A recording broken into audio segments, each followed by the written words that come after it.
বলহালিত মাদকর ব্যবহৃত রোধ ও জনসচেতনতা সৃষ্টির লক্ষ্যে মাদক বিরোধী মহাসমাবেশ অনুষ্ঠিতই।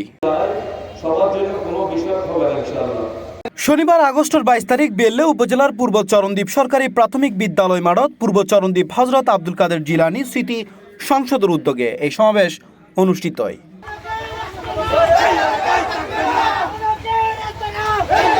চরণদ্বীপ ইউনিয়ন পরিষদের সাবেক চেয়ারম্যান অধ্যক্ষ মোহাম্মদ শোয়েব রেজার সভাপতিত্বে অনুষ্ঠানত উদ্বোধক আছিল চরণদ্বীপ ইউনিয়ন বিএনপির সাবেক সভাপতি মোহাম্মদ আক্কাস খান। মোহাম্মদ কজরুল সঞ্চালনায় এই সময় বিশেষ অতিথি হিসেবে আরো উপস্থিত আছে বলহালি থানার OC Nurul Alam, second officer Mohammad Jewel Rana, Chattogram দক্ষিণ জেলা যুব দলের সহসভাপতি শফিকুল ইসলাম শাহিন সহ আরো উপস্থিত আছিল জাহিদুল ইসলাম মেম্বার, মোহাম্মদ হোসেন, রুস্তম আলী সহ আরো বহুত কেউ।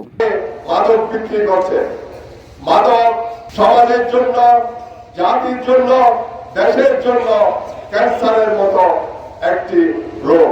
মাদক মুক্ত করার জন্য মাদক সেবনকারী বিক্রয়কারী দুজনে জীবন উচ্চতর করে অনারায়ণ সর্বত্র সহযোগিতা করিবেন। এই সময় সমাবেশত বক্তব্যে মাদকর ভয়াবহতা তুলে ধরি বক্তব্য দেয়। যারা উপস্থিত আছি এই লোকগুলো যদি সচেতন হই এই এলাকায় মাদক থাকতে পারে না।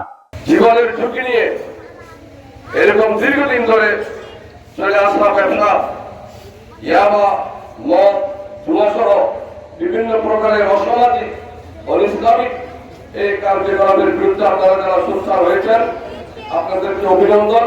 এ সময় মাদক ব্যবসায়ী ও সেবনের বিরুদ্ধে সামাজিক প্রতিরোধ গড়ে তোলার পাশাপাশি মাদক মুক্ত সমাজ প্রতিষ্ঠায় ব্যাকেরে ঐক্যবদ্ধভাবে হাজ গরিবের প্রতি আহ্বান জানানো হয়।